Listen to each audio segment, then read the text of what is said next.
You've got to get it done now. No. Tandy just chose the wrong side there of the FAF racing. Oh, here comes Vanthor. Vanthor rubbing elbows with Tandy. Be a split start. We talk about 3 different classes. There is the GTP category that you look at now, rocket ships, high-tech prototypes, and then 2 GT classes. They will start split from each other, a little gap between the 2 classes. Vanthor to the right in the BMW, that big grill on the front of it, very BMW-esque, and that could be a problem in the back. You need to stay in column formation across the line. Saw cars moving, and we are green and racing at Laguna, and the 6th car slides out wide. That was Maddie Campbell aboard one of the Porsches from Penske Racing. Slid out wide, no harm, no foul, loses a position, gets it gathered back up, and the GT start down on the bottom.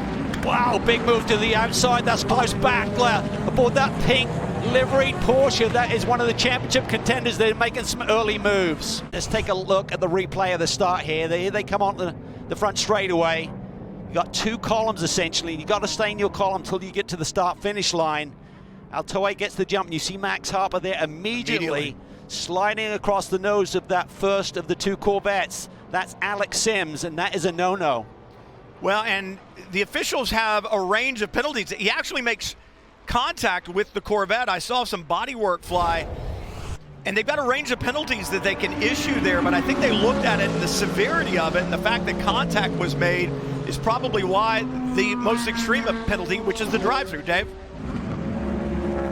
Brian, it's so tempting to do, isn't it? Unfortunately, Dan took advantage of that. When I talked to him earlier today, he said the one thing that this team worked on, knowing that the BMW might be at a little disadvantage, was qualifying so they'd have better track position. And he, by golly, put it on the front row for GTD Pro. But now that's all gone away. They'll have to change their strategy. And his mom is in attendance watching today for the first time in the States. She's seen him racing overseas, but here for the first time today, now she'll have to understand with everyone else, Dan has a long way back to the front. Saw a little lock up there in traffic from that bright yellow Porsche from Jimmy Bruni running in GTP, and that actually bought Kenton Cook a little bit. He had to kind of hesitate, and that allows Madison Snow to get back by. So this is how tight it is, coming down the corkscrew, plunging down that hill. 2 cars running side by side, not for class position, but Kenton Cook is trying to gap himself from this chasing Lexus, the number 12 car, very much in the thick of the championship battle. Parker Thompson behind the wheel. He shares this Lexus machine with Jack Hawksworth, recognized as one of the fastest GT drivers on the global stage. Out of column, but now he's got damage to the right front. How did it happen? I think it happened right here, Cal. Yeah, he's just trying to make a move. There really wasn't a gap there on Brendan Arib as they go through the Andretti hairpin, and you can see it's just pulled back one of those front dive planes. That's really just downforce. It's like a wing that kind of pushes that front end down into the racetrack, so he may encounter a little bit what we call understeer, where the car is understeering. It's not responding to his steering input. It is a game of chess right now, just making the right moves through traffic, figuring it out. Forces down the inside there by Naza. That's on Ori Fidani, one of the leading teams in GTD. And no, there's contact there. Campbell forced the issue down the inside. I think it was maybe if Danny Formal there and had contact. Did he break the right front suspension? To me, it doesn't look right. That right front looks like it's off. Campbell off the pace. He'll come straight to pit lane, and this is what can happen. This is what multi-class racing is like. I said 3 baseball games taking place at the same time on the same field. You saw it right there. He had a different feel. I think they maybe said stay out, feel the car. Is it damaged or not? He elects to stay out on the racetrack. Oh, look at this. This is a move for the lead. Naza goes around the outside of Dries Vanthor in traffic side by side as they climb the hill. Vanthor doesn't want to give it up. He squeezes back inside the traffic. Naza gets a better run up the Rahal straightaway. Wow. Brendan Arib there in the yellow number 7. He was a part of it. He can't just disappear, but what I hear is the Jaws music playing, Calvin. Felipe Nasr is on the hunt, and right now, Dries Vanthor is the target just in front. Major problems for DXDT. Robbie Wickens was on the wall ready for the driver change, but unfortunately Alec Udell got boxed in with the departing Triarzi Competizione Ferrari, and that forced a stall. They told Alec to put it back in gear and go back around, but a costly mistake on pit lane. Now he's got to go back around. They're losing a ton of time, as we'll take a look at what happened as Stephen McAleer pulled out of his pit lane. You'll see it right here. Watch the incoming Corvette. right to the right of your screen. It comes to an abrupt stop, and Alec unfortunately stalled the car. So the driver change will have to wait again, but boy, heartbreak here as they were running inside the top 5 here, and they'll have to make another pit stop. And you saw Dries Vanthoor, the GTD traffic in front, and they were going to try to get out of the way. That forced Vanthoor, and Naza may have a run. Vanthoor protects the inside. He is proactive now. They're side by side. Saw this before. Was the cut pace? Wow. But Naza clears him. He clears the BMW. Felipe Naza to the lead, our championship leader.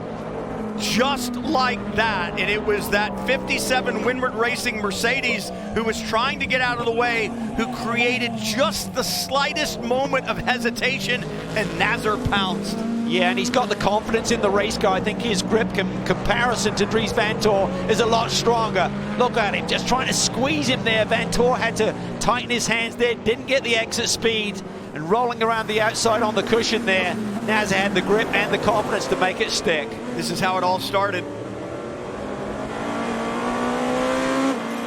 Vanthoor there squiggling around there, trying to get the power down through turn 4. He protects, he goes to the inside, thinking, I got him.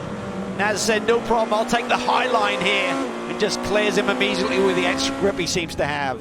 GTP cars and a problem for the 23, the Valkyrie from Heart of Racing. Left rear is down, and he's got a long way to go to get back around to pit lane. We were talking about GTP cars on those pit stops, and this is just brutal. It takes a long time to get back, and you cannot go too fast. If you do, you risk that tire coming apart. Michelin makes a fantastic tire. We've seen other tires in the past come apart like a saw blade. Michelin's tend not to do so. You might lose the carcass, but they don't just come apart, because if they do, they'll take that bodywork, brake lines, suspension components with them.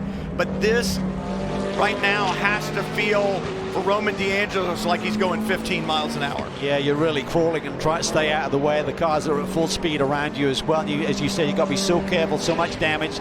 These cars are so electronically controlled. There's wheel speed sensors that really control a lot of things with the TC and everything else, traction control that is. So he managed to get it back, and I think he's done a nice job of running at a pace that didn't really saw blade through the bodywork or any other components there on this Aston Martin Valkyrie. So Roman DeAngelis into pit lane, he's made it, and now they will effect repairs, do their pit stop, and be back on track here at WeatherTech Raceway Laguna Seca. Driver change long awaited for Robbie Wickens as he climbs aboard his Corvette. The crew will get to work and change the Michelin tires and fill it up with VP Racing fuel. Now again, it was disaster earlier for Alec Udell. They left him out to try to stretch the fuel a little bit longer and get a little bit more of a gap from some of the time lost. But now Robbie climbs in, his driver assist. Josh Gibbs is there helping in as well. They had to change some of the choreography because remember at Long Beach, we were pitting going the other direction, a lot more space, but this time with the fueler, the pit wall right next to the driver's door, it takes a lot of extra emphasis on precision. Job well done here as Robbie Wickens will go out and finish this race for DXDT. And there's no more dedicated driver out there than Robbie Wickens. I mean, what he has overcome to get back in a race car, and not just any race car, but he's won a championship in the Michelin Pilot Challenge, which is just below WeatherTech, and now made it to WeatherTech. And the work he's doing with Bosch and the hand controls will eventually find its way into street cars that make it more accessible for drivers who face challenges like he does. See what happens to Casper Stevenson. He got some help from the 120. It is Elliott Skier now behind the wheel of that Wright Motorsports green Porsche. Dives down at the inside into turn 5. A little bit late. He turns to 27. It's not had a easy weekend. They had a lot of pace here yesterday. Qualified P3, actually seemed to have the speed to actually go for pole, but got traffic on a couple of laps there.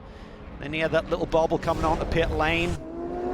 Also had an issue post-qualifying tech inspection. The car was too low on the front end, so they started this race from the back of the field. So a lot of potential in this platform this weekend, but not really executing right now. Yeah, that's a problem for the 60.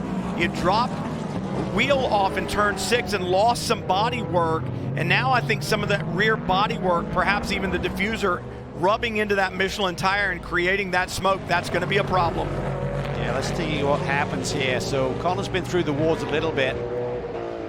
He had an off, then he got into it with the 40 car that's a couple of cars back, and that was a little touch from the Corvette there as he went through turn 11 at low speed. So That car is pretty wounded at the back end. That's going to affect the aerodynamics and ultimately the handling and grip that he has to play with. Understand the 60 will be getting a mechanical black flag. That's saying, hey, you need to come to pit road because we're concerned about the mechanical aspect of your car. Interestingly enough, I thought that might have been from when Colin dropped a wheel in turn 6, but my question would be, the Corvette created that problem. Colin Brown did not. So what do you say to the Corvette driver? And that's that speed differential of GTD car and GTP car at the apex. We said the GTD cars can be just as quick or quicker.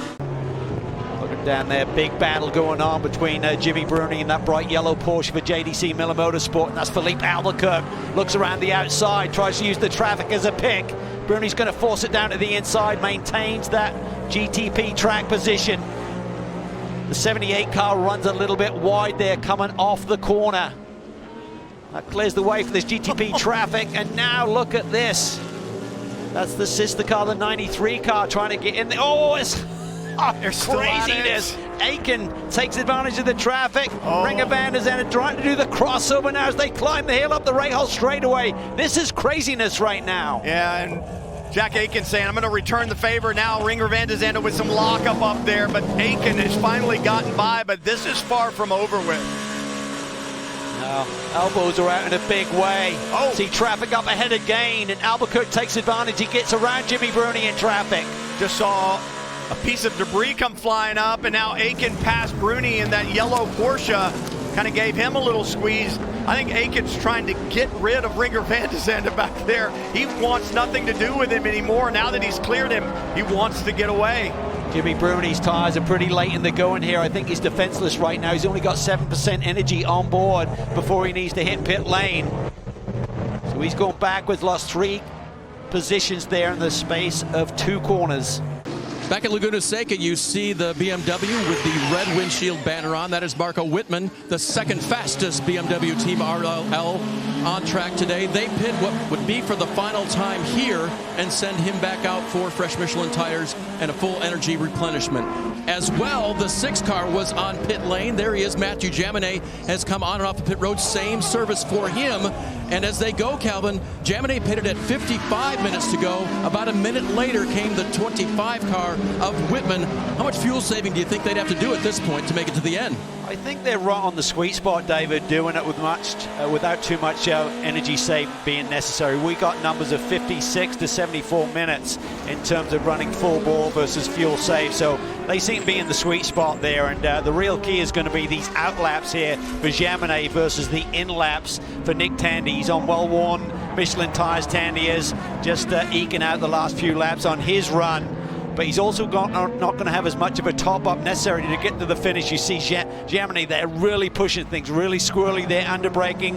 He's trying to really minimize the time loss by being on relatively cold tires here on the first couple of laps after his pit stop. Championship leader and race leader in the pits for the final time, Dave. And Calvin, I asked engineer Travis Law, had he ever been on a heater like this before? 3 wins to start the season. He said, you know what? We're not looking at the headlines right now. We're looking to the end of the year. And he must have seen the headlines or he wouldn't know not to look at the headlines, right? But they've won 3 in a row, and if they can get the strategy back that they lost earlier to their sister car, that'll put the 7 in line for a 4th straight win. Clean stop so far, 5 seconds to go, and Jaminet's out of here.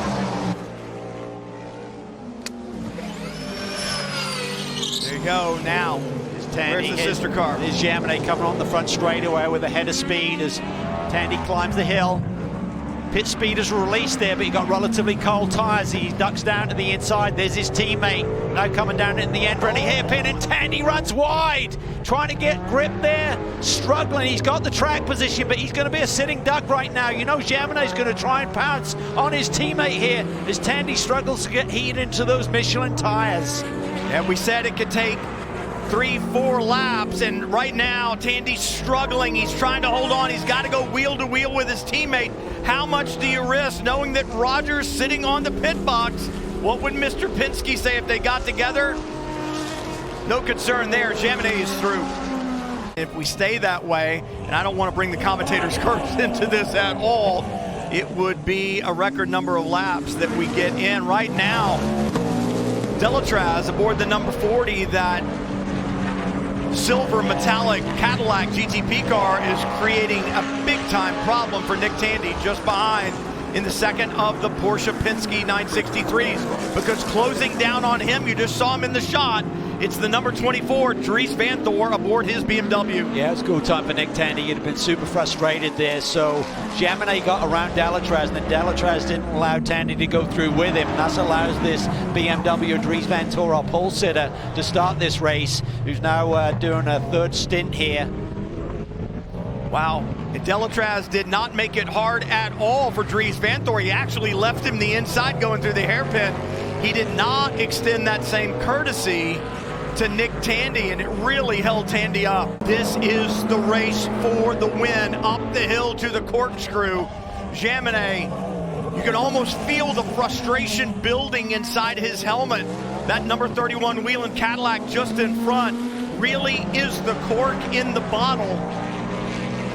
And this has allowed all the protagonists to close in. Look at this traffic up ahead. It's a game of chess. The two Porsches get through. Dries Vanthoor gets through as well.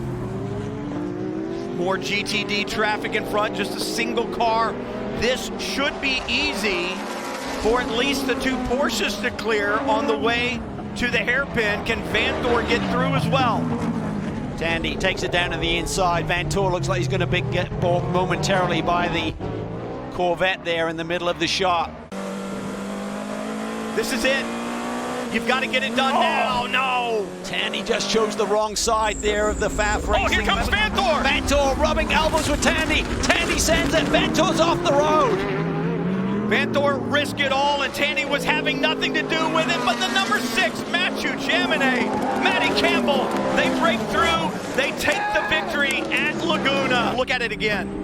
Yeah, you see Tandy suddenly get bottled up there in traffic, and he wasn't going to let it happen. He just sent it into the brake zone. Vanthoor is trying to make a move. A little bit of a nudge there. There's just hard racing at that stage of the game. Narrowly misses the wall, but he had a massive gap to his teammate. Well, I'm not sure that Mapelli in the Lamborghini doesn't have something to do with it. I think he moves Tandy a little bit as well. And so for Nick, as he tries to move to the right a little bit, watch the Lamborghini. He moves, the Lamborghini comes over, and I think that's part of the problem as well. Yeah, I just think it's good hard racing. Yeah, there's some complications there with the traffic as well, but for Tandy, he suddenly saw that Vanthoor had made the move, and he wasn't going to let that happen in the last corner.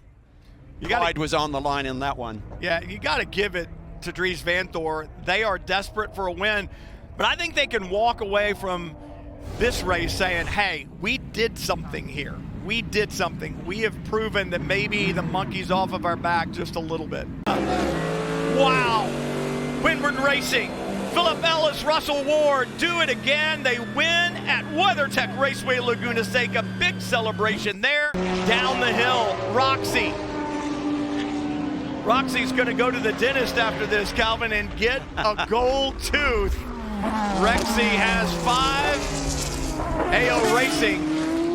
Lauren Heinrich through the final corner, down the front straightaway, up against pit wall, celebrates with the team.